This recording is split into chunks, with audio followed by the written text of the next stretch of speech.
Welcome back to the program. Today I'm very pleased. Selamat datang kembali di program ini. Hari ini, saya sangat senang karena kita ditemani oleh Dr. Gad Saad, seorang cendekiawan di Declaration of Independence Center for the Study of American Freedom di University of Mississippi, untuk membahas buku terbarunya Suicidal Empathy, dan salah satu buku sebelumnya, The Parasitic Mind, How Infectious Ideas Are Killing Common Sense. Terima kasih banyak telah hadir di program ini.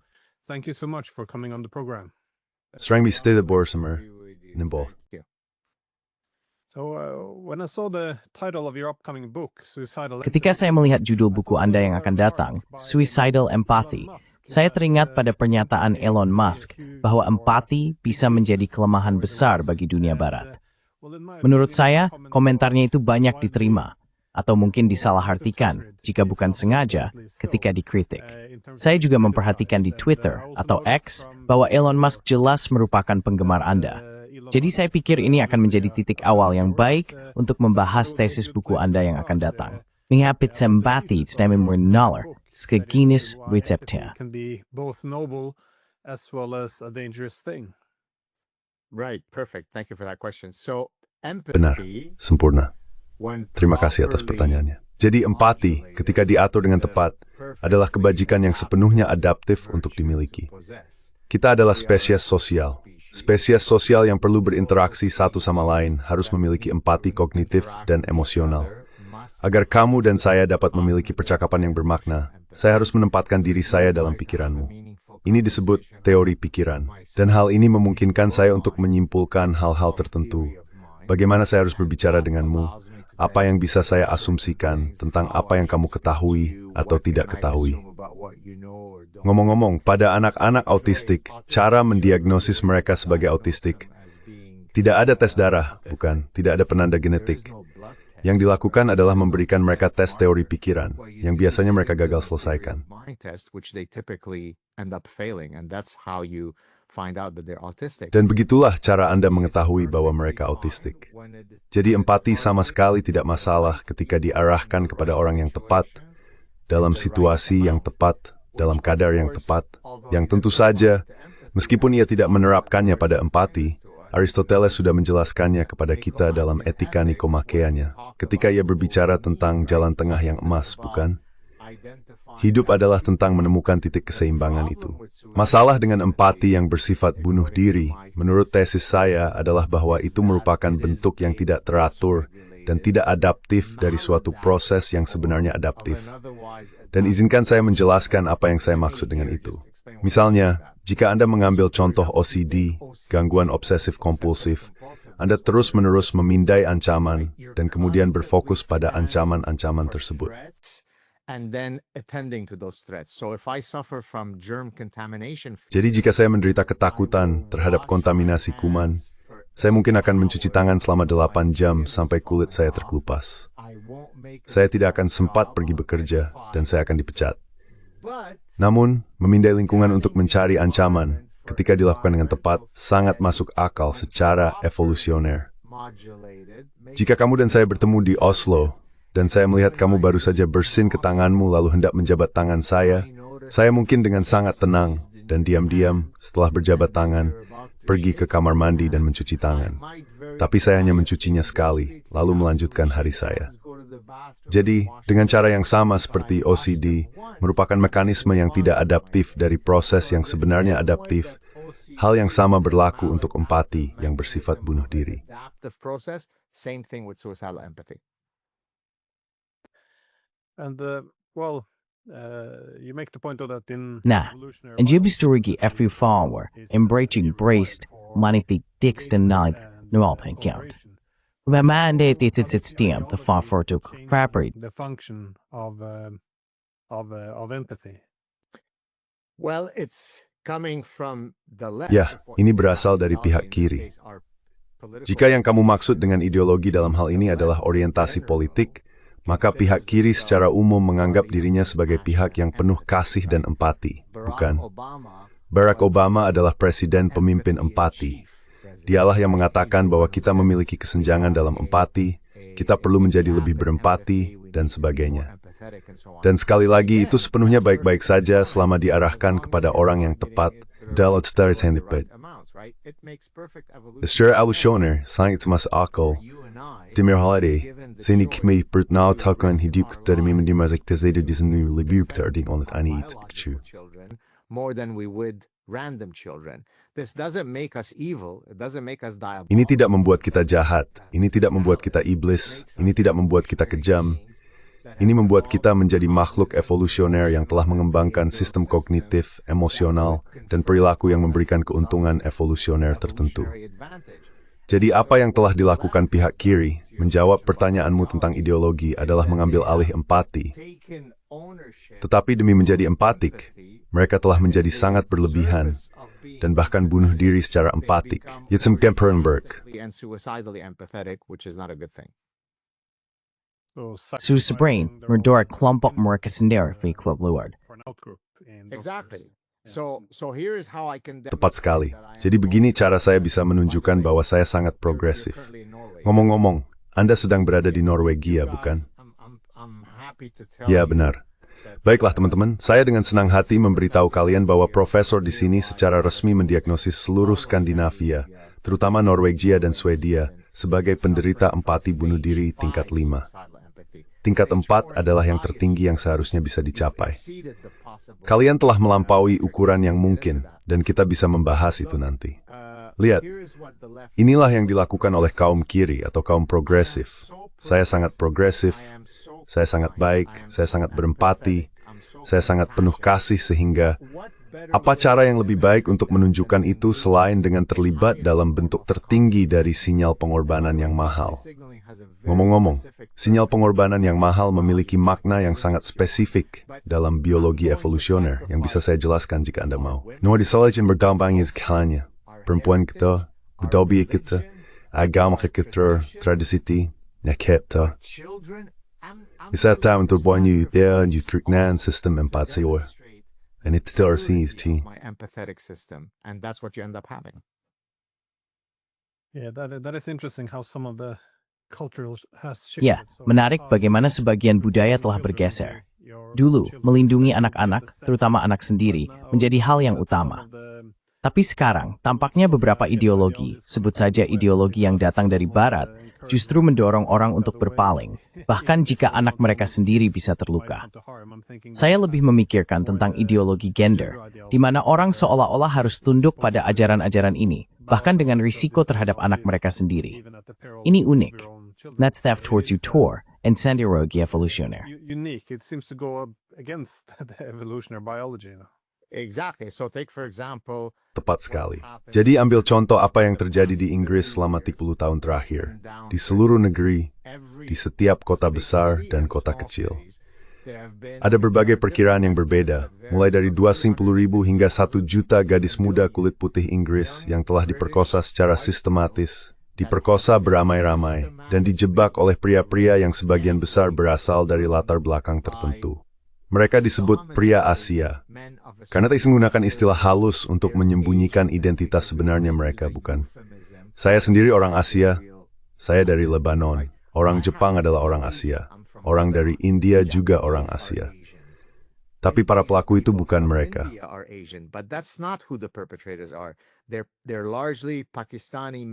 Mereka sebagian besar adalah pria Pakistan dengan latar belakang Muslim yang kemudian membenarkan apa yang mereka lakukan karena katanya budaya dan agama mereka. Pemerintah Inggris memutuskan bahwa dalam hierarki tujuan yang penting, melindungi anak-anak mereka jauh kurang penting dibandingkan menjaga reputasi mulia para pria Pakistan ini. Karena itu, orang-orang diberitahu, diam dan jangan laporkan pemerkosaan berkelompok terhadap putrimu. Faktanya, ada kasus di mengayah masuk ke salah satu rumah itu, dan justru ditangkap karena dianggap akan pembobolan dan sebagainya. Itulah sebabnya yang kita istilahkan empati bunuh diri. That's why I use such powerful language like suicidal empathy. Another term that I use in the book.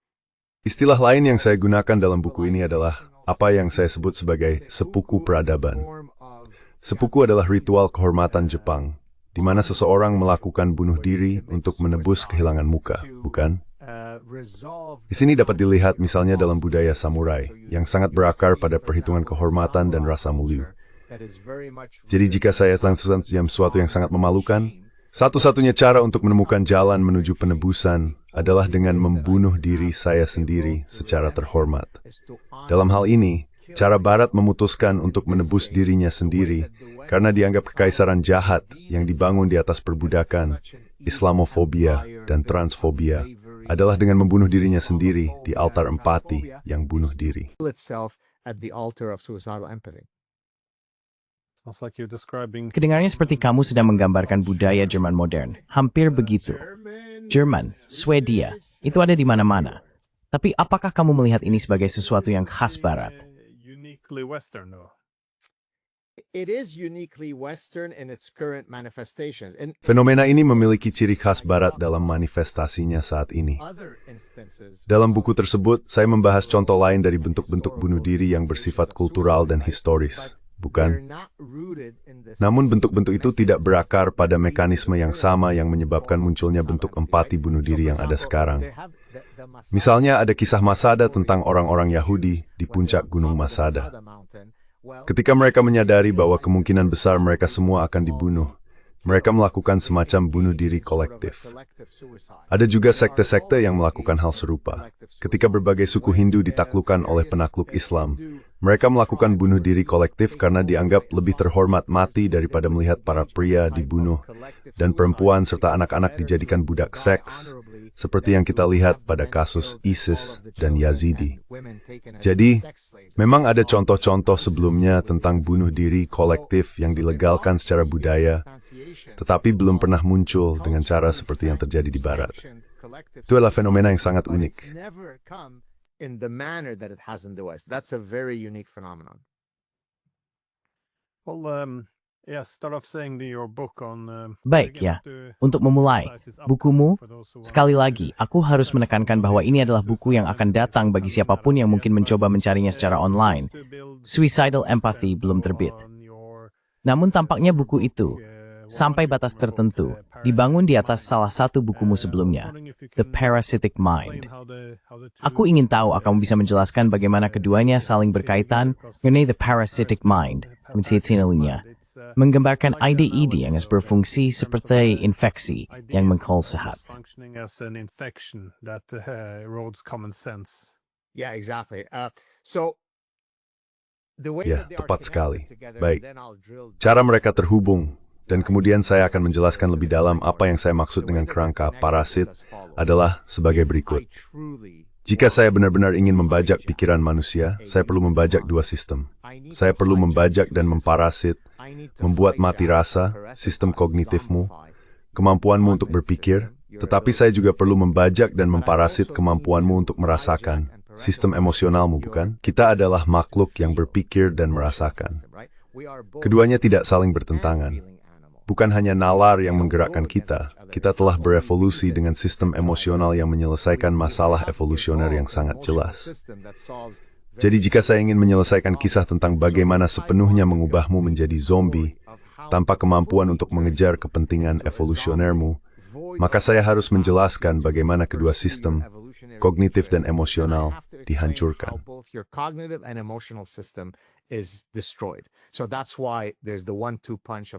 Jadi itulah mengapa ada dua serangan berturut-turut dari The Parasitic Mind dan Suicidal Empathy. Sekarang mari kita bahas lebih dalam, jika boleh, tentang The Parasitic Mind. Mari kita mundur sedikit. Ketika saya menyelesaikan PhD saya, tujuan awal saya yang saya jalani dalam karier ilmiah saya adalah menerapkan biologi evolusioner dan psikologi evolusioner untuk mempelajari perilaku manusia secara umum dan perilaku konsumen serta ekonomi secara khusus. Apa kekuatan biologis yang membuat kita menjadi konsumen seperti sekarang ini di dunia nyata, di pasar? Baiklah, bagi saya itu tampak seperti hal yang sangat jelas untuk dilakukan. Tentu saja manusia adalah makhluk biologis. Tentu saja konsumen digerakkan oleh hormon mereka dan sebagainya. Namun bagi sebagian besar rekan saya di bidang ilmu sosial, itu benar-benar dianggap gila, benar-benar bidah. Apa ini semacam pseudoscience? Bagaimana kamu bisa berakhir di sekolah bisnis?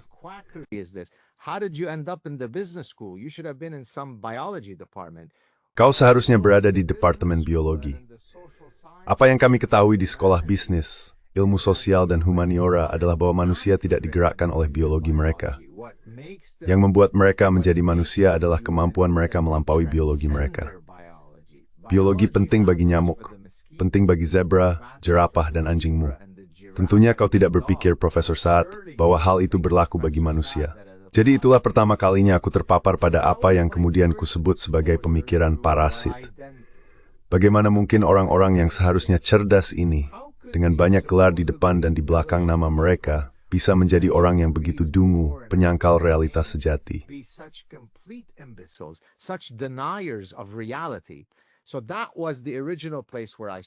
Jadi itulah tempat pertama kali saya melihatnya.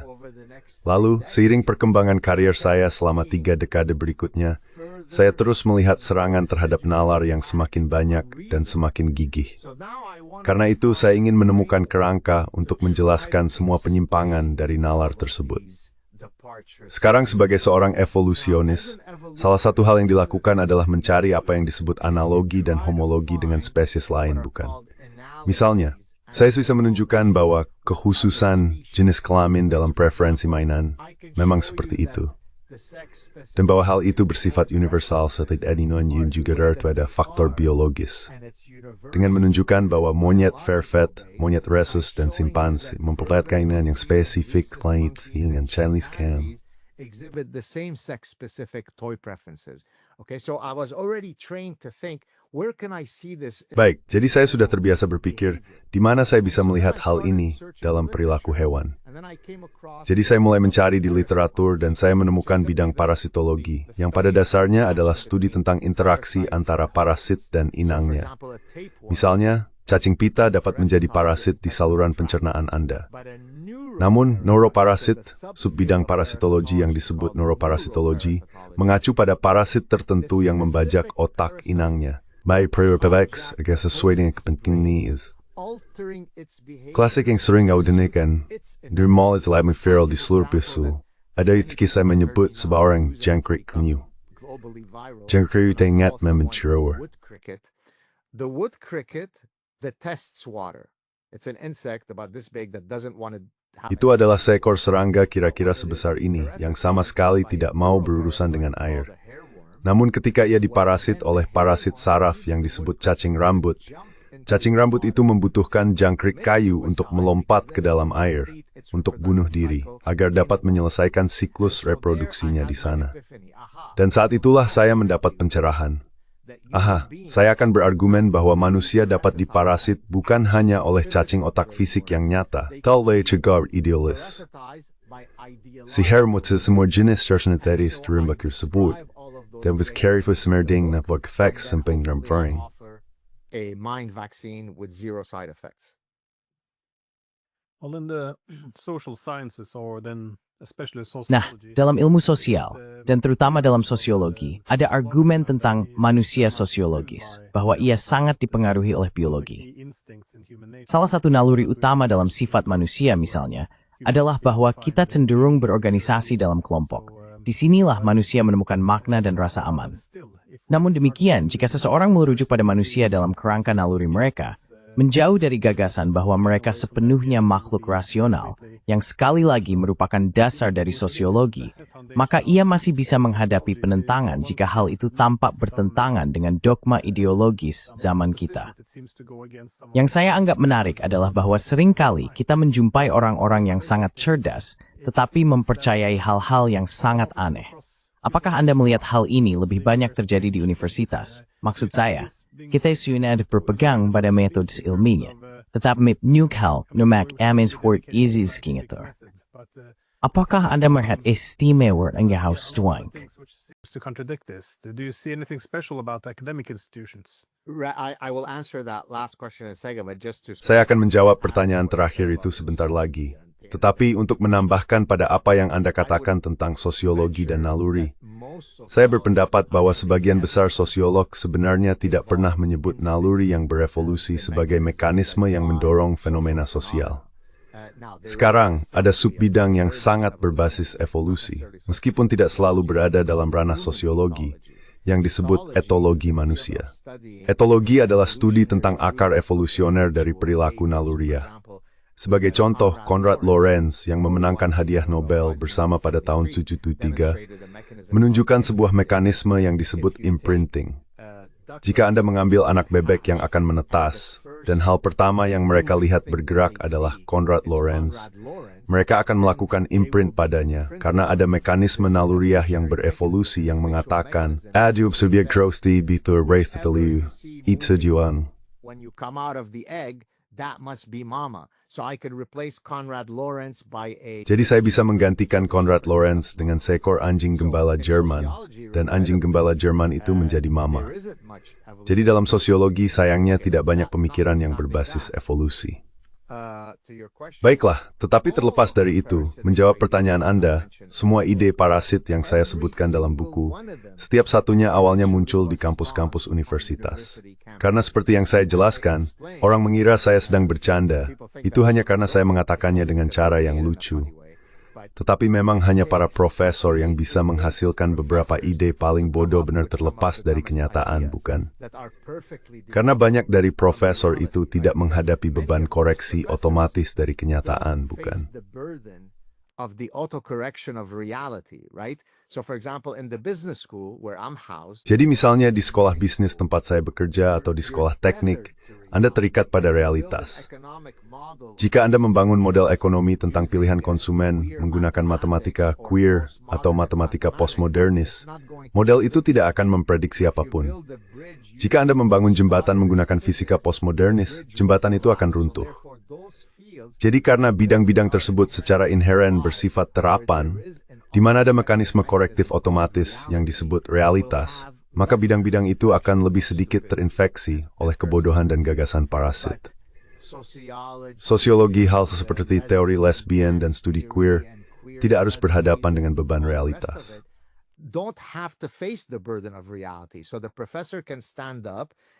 Jadi, seorang profesor bisa berdiri di depan anak-anak muda yang benar-benar mudah percaya dan mudah dipengaruhi, yang hanya memandang profesor itu dan berkata, "Oh, profesor, Anda begitu pintar." Lalu profesor itu berkata, "Hei, sains sudah pasti sekarang, laki-laki juga bisa menstruasi." Bayangkan saja, di abad ke-21, kita punya profesor seperti itu. Dan bukan hanya profesor, saya pernah berdebat sengit dengan dokter yang berspesialisasi dalam reproduksi perempuan, dalam obstetri dan ginekologi, bukan. Mereka menegur saya karena mengatakan hal-hal seperti, tidak, hanya menstruasi. Jadi jika saya bisa membuat seorang dokter yang berspesialisasi dalam reproduksi perempuan, mengatakan bahwa baik laki-laki maupun perempuan bisa menstruasi, itu adalah masalah.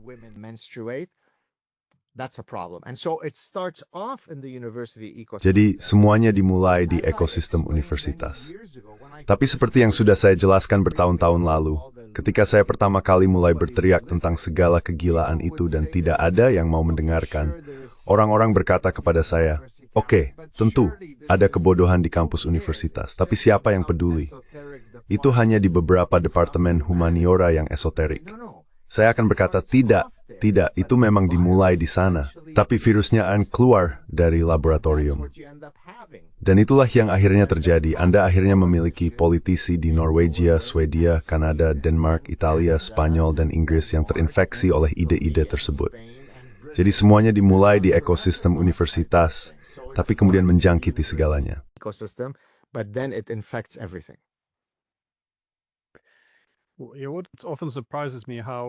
Seringkali saya terkejut melihat bagaimana sebuah topik yang dulu memiliki kesepakatan luas tiba-tiba membentuk kesepakatan baru tanpa ada perdebatan nyata yang terjadi. Misalnya, 1 dekade lalu mengatakan bahwa Anda mendukung pernikahan tradisional masih dianggap wajar. Secara politik, di Amerika, mulai dari keluarga Clinton hingga Obama menyatakan dukungan terhadap hal itu. Namun kemudian, hanya dalam beberapa tahun bukan hanya pandangan itu yang bergeser, tetapi sekarang Anda bahkan tidak bisa lagi berargumen mendukungnya, kecuali Anda tahu maksudnya. Dan lagi, beberapa tahun lalu, tidak ada yang pernah mendengar gagasan bahwa laki-laki juga bisa melahirkan. Dan sekarang, tentu saja, jika Anda menentang hal itu, Anda berisiko tersingkir dari kalangan intelektual karena dicap sebagai orang yang berpikiran sempit.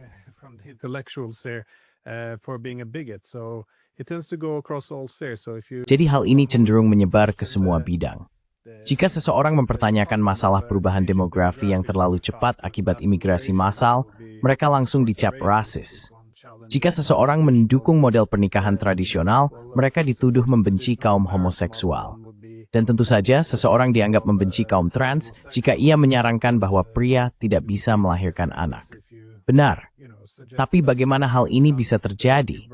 Bukan hanya karena mereka mempercayainya, tetapi karena semua bentuk perbedaan pendapat kini dianggap sebagai kebencian. Apakah ini juga berkaitan dengan aspek empati?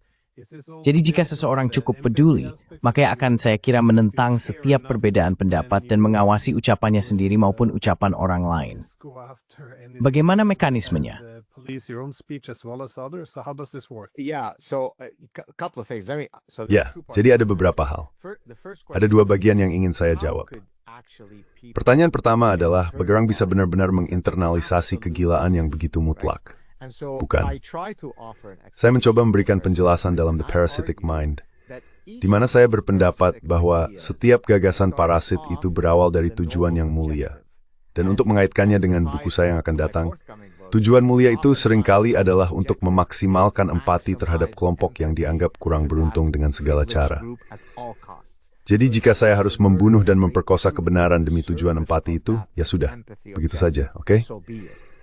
Misalnya, para feminis kesetaraan radikal muncul dan berkata, "Hey, seharusnya tidak ada alasan institusional dalam masyarakat mengapa laki-laki dan perempuan tidak diperlakukan sama." Nah, dengan definisi feminisme yang sangat sempit itu, kan besar kita terima hablain sedih, you likely. Saya setuju. Most of us would put up our hands and say, yeah, okay, sign me up. I'm an equity feminist. I don't believe that there should be institutionalized. Saya seorang feminis kesetaraan. Saya tidak percaya bahwa harus ada misogini yang dilembagakan. Namun kemudian muncul bentuk feminisme yang lebih keras dan mengatakan bahwa demi mencapai kesetaraan, mari percepat tujuan itu dengan berargumen bahwa tidak ada perbedaan bawaan antara pria dan wanita. Faktanya, semua perbedaan tersebut pasti dibentuk secara sosial. Jadi ubahlah konstruksi sosialnya, dan barulah kita memiliki kesetaraan sejati. Apa yang awalnya merupakan tujuan mulia untuk mencapai kesetaraan antara jenis kelamin, berubah menjadi penghancuran total terhadap kebenaran demi tujuan tersebut. Hal itu kemudian terhubung kembali dengan perbedaan lain yang saya kemukakan. Di sini saya akan menggunakan bukan persaingan, melainkan dua bentuk sistem etika. Not competing, but two forms of ethical systems. There's what's called deontological ethics. Ada yang disebut etika deontologis, dan ada juga etika konsekuensialis. Etika deontologis adalah pernyataan yang bersifat mutlak. Misalnya, jika saya mengatakan tidak pernah boleh berbohong, itu akan menjadi pernyataan deontologis tentang kejujuran. Jika saya mengatakan boleh berbohong jika tujuannya untuk menjaga perasaan seseorang, kan? Saya sering bercanda, tapi sebenarnya serius, bahwa jika Anda pernah mendengar pertanyaan berikut dari pasangan Anda, apakah aku terlihat gemuk dengan celana jeans ini? Maka kenakanlah topi konsekuensialis Anda dan mungkin berbohong, karena Anda ingin memiliki pernikahan yang bahagia dan ingin melindungi perasaan pasangan Anda. Jadi Anda mungkin berkata, "Oh tidak, kamu tidak pernah terlihat seindah ini." Saya mungkin sedikit berbohong, tetapi saya melakukannya karena alasan konsekuensialis yang dapat dibenarkan.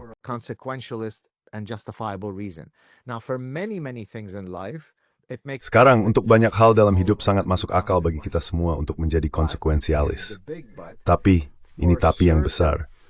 Untuk prinsip-prinsip tertentu yang bersifat fundamental dan mendasar, yang mendefinisikan dunia barat, yang mendefinisikan metode ilmiah, yang mendefinisikan masyarakat beradab, prinsip-prinsip itu berdiri di atas landasan etika deontologis. Jadi bukan seperti, saya percaya pada kebebasan berbicara, tapi tidak ketika itu berlaku untuk Donald Trump karena dia ancaman eksistensial yang sangat jahat. Atau, saya percaya pada asas praduga tak bersalah dalam sistem peradilan, tapi tidak untuk Brett Kavanaugh yang mungkin menjadi hakim Mahkamah Agung. Itu tidak berlaku untuknya. Begitu Anda menerapkan etos konsekuensialis pada prinsip deontologis, Anda akan menghadapi masalah. Gabungkan semua itu, dan Anda akan mendapatkan jawaban atas pertanyaan yang Anda ajukan.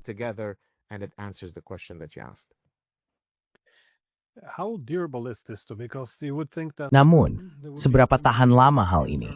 Karena sepertinya akan ada terlalu banyak kontradiksi internal seiring waktu. Maksud saya, jika orang mengatakan kita harus mendukung hak-hak perempuan, apakah orang yang sama juga berpendapat bahwa kita harus membiarkan laki-laki masuk ke ruang ganti perempuan?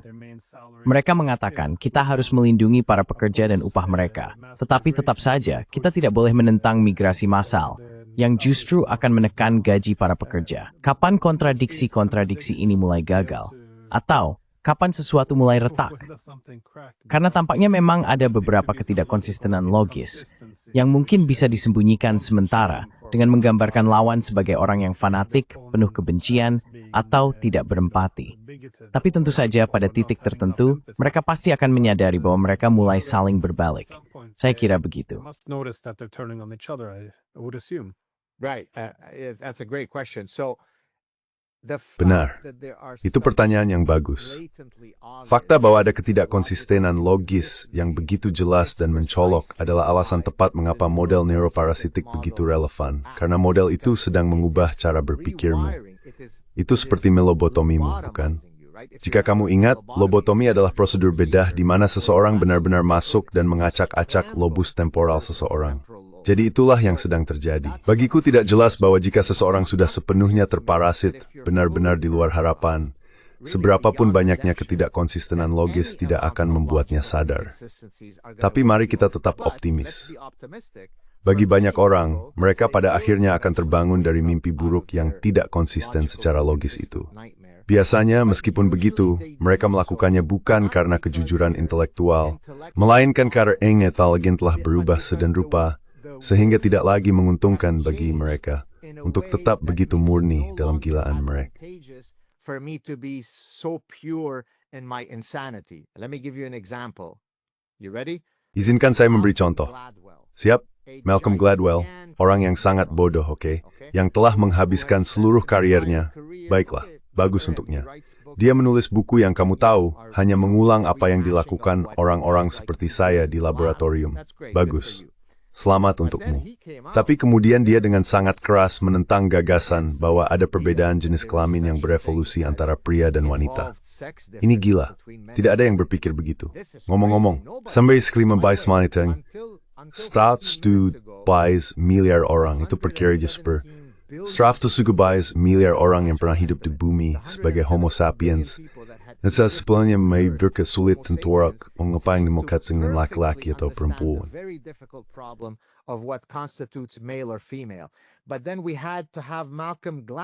Tapi kemudian kita harus mendengarkan Malcolm Gladwell datang dan memberitahu kita, orang-orang sederhana ini, bahwa tidak, itu tidak benar. Sebenarnya dianggap kejam jika tidak mengizinkan perempuan yang dulu bermain di National Football League kemarin dan dulu dipanggil Beba, tapi sekarang dipanggil Linda, untuk masuk ke kamar mandi bersama putri Anda yang berusia 15 tahun. Itu gila. Ilmunya sudah pasti. Itu karena arah angin saat itu menguntungkan baginya. Ia perlu diundang ke pesta anak-anak keren, pesta yang sangat progresif di New York, dan mereka sudah memutuskan bahwa Anda harus mengatakan hal itu. Tapi kemudian muncul Godzilla oranye yang sangat jahat, kan? Donald Trump. Ia mengubah segalanya. Arah angin sedang berubah.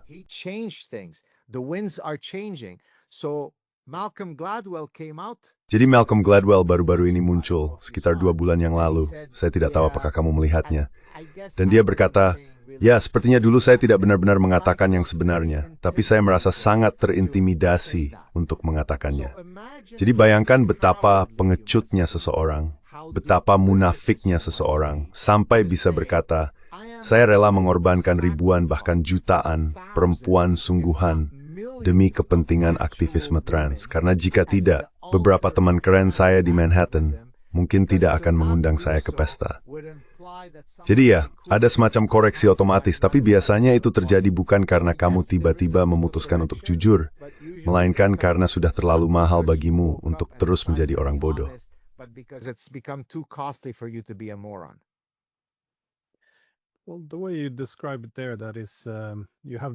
Nah, cara kamu menggambarkannya itu seolah-olah ada para ahli yang tiba-tiba muncul. Lalu kita disuruh untuk percaya pada sains.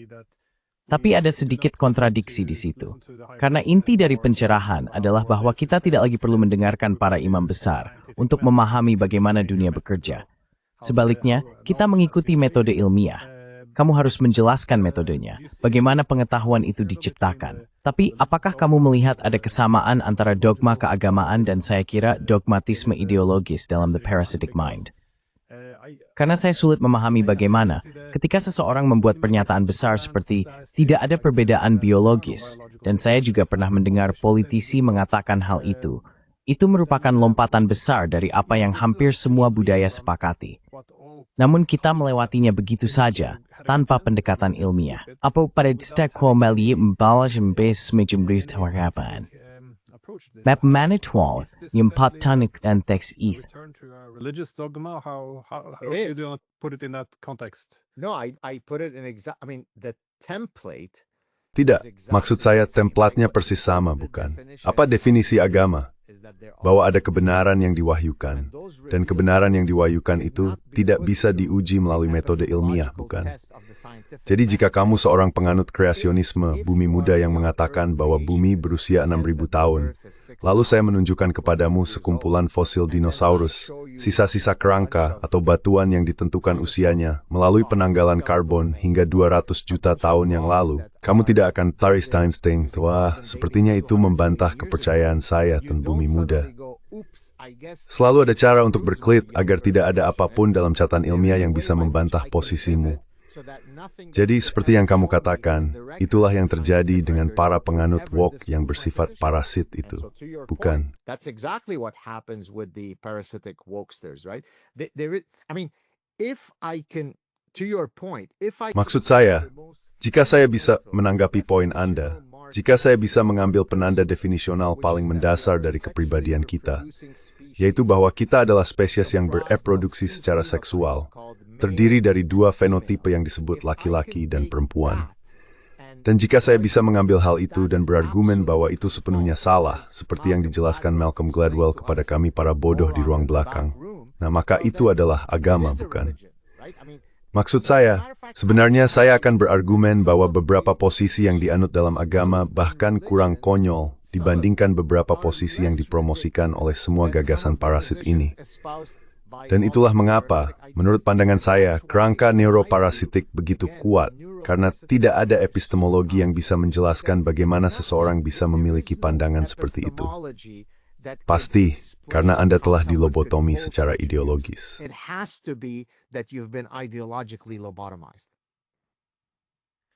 I wanted to ask how this spread. Saya ingin bertanya bagaimana hal ini menyebar. Karena, seperti yang Anda tunjukkan, orang-orang belum diyakinkan oleh dogma-dogma baru ini berdasarkan bukti yang disajikan. Namun, kita juga tahu bahwa banyak cara manusia mengubah pandangannya bersifat lebih naluriah. Artinya, kita menyesuaikan diri dengan kelompok. Jadi, jika kita melihat bagaimana perdebatan tentang aborsi misalnya berlangsung di masa lalu, semua orang dulu menganggap aborsi itu tidak bermoral, dan sekarang semua orang menganggap menentang aborsi itu tidak bermoral.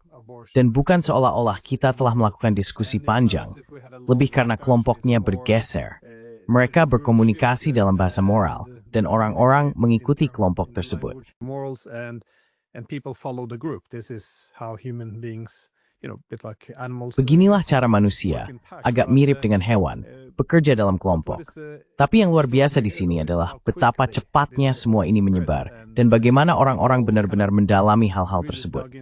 Semakin mereka ditantang, semakin dalam mereka menggali. Bagaimana Anda bisa menjelaskan hal itu? Penyebarannya. Karena ini tampaknya menyentuh inti dari bahkan bahasa yang Anda gunakan. Parasit. Penyebaran. Bagaimana Anda bisa menjelaskannya? Les most inventiger, bebraims gorth, and thgraeth. Sejak keep canners. How quickly it went, just Right. like wildfire.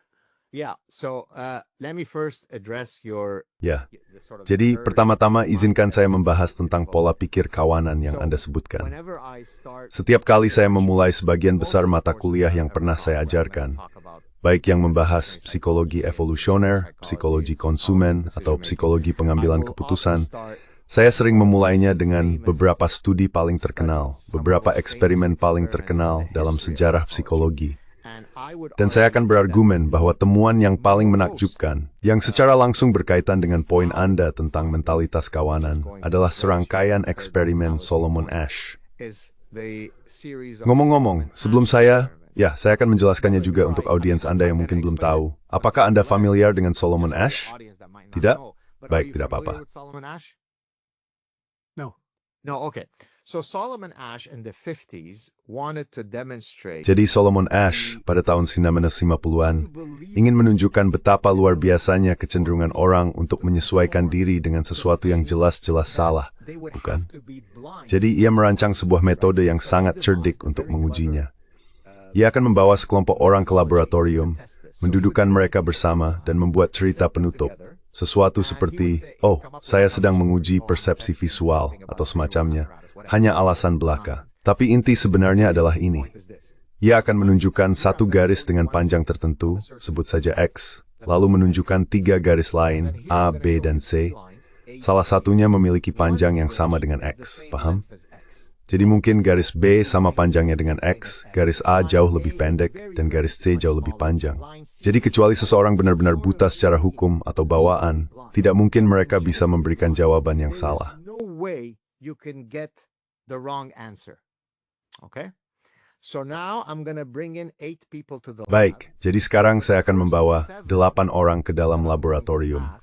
7 orang pertama yang akan saya tanyai adalah konfederat. Konfederat berarti mereka berpura-pura menjadi peserta, tetapi sebenarnya mereka terlibat dalam eksperimen ini.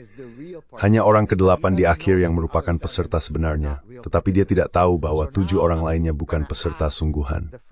Jadi sekarang saya bertanya kepada orang pertama. Nomor 1, tolong beritahu saya garis mana di antara A, B, atau C yang panjangnya sama dengan X.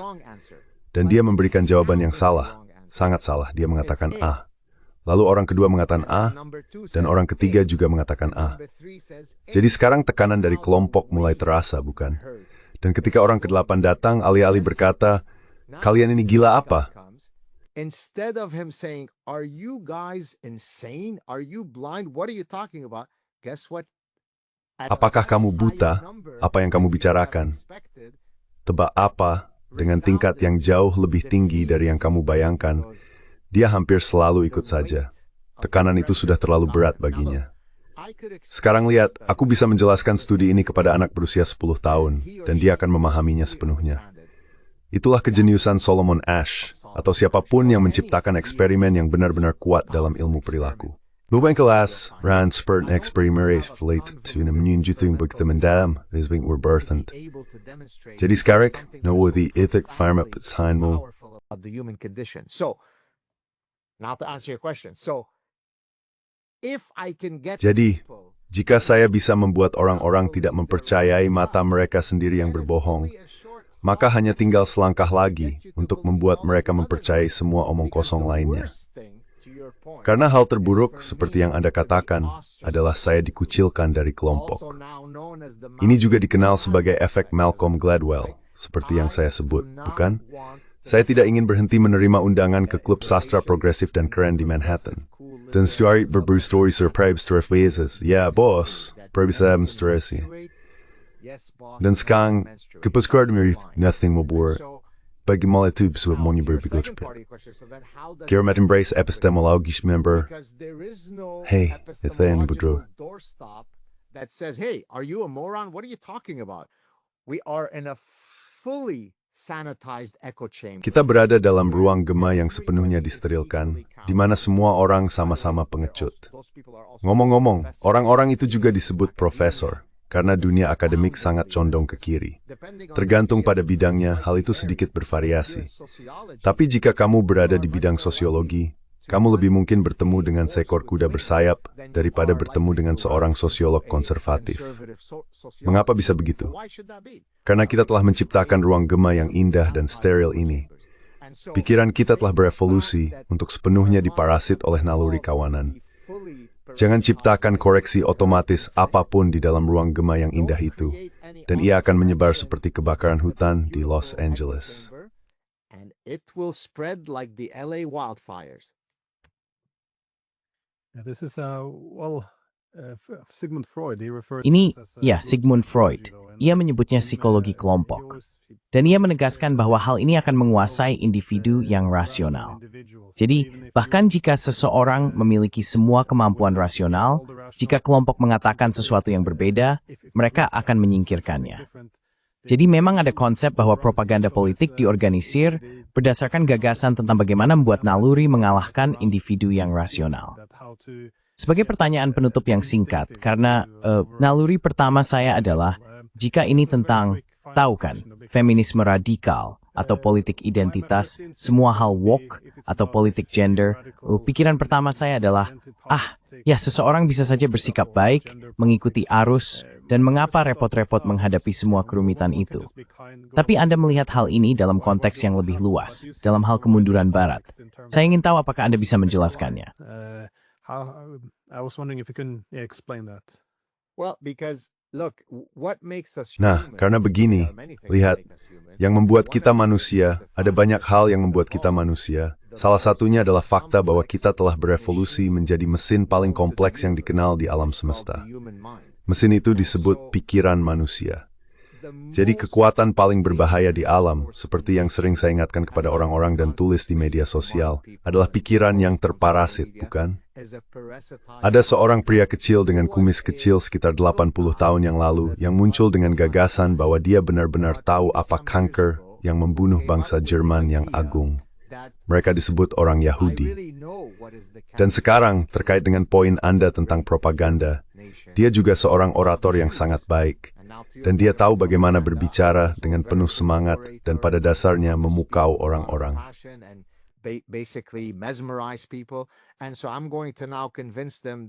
Jadi saya akan meyakinkan mereka bahwa, hey, mari kita menyingkirkan orang Yahudi. Dan orang-orang berkata, ya baiklah, daftarkan saya kedengarannya bagus.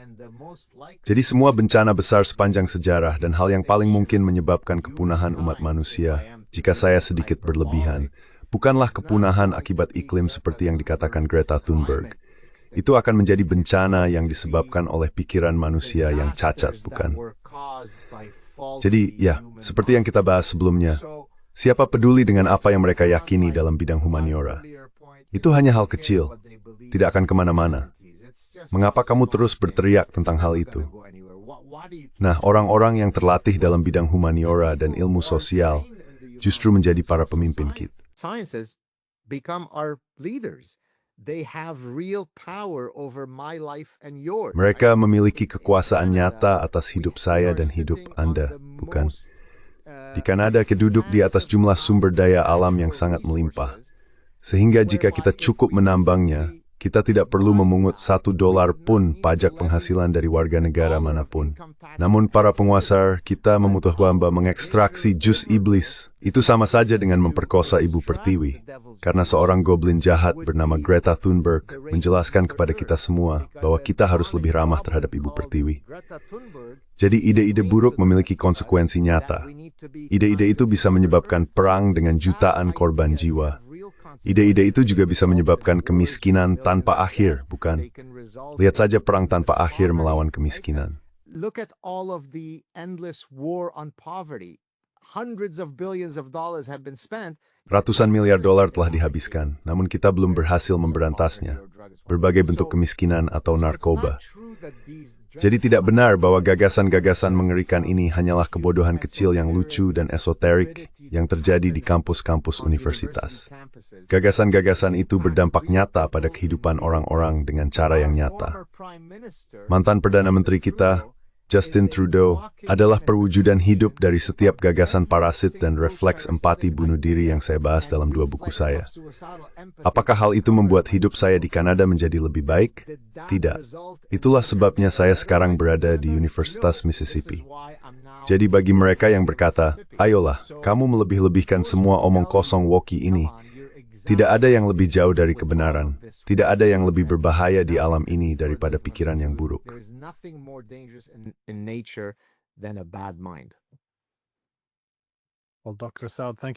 Baik, Dr. Saad, terima kasih banyak sudah meluangkan waktu. Karya Anda benar-benar menarik. Dan ya, saya sangat merekomendasikan buku The Parasitic Mind. Dan tampaknya Elon Musk juga merekomendasikannya. Jadi terima kasih sekali lagi. Terima kasih, Pak. Again. Thank you, sir.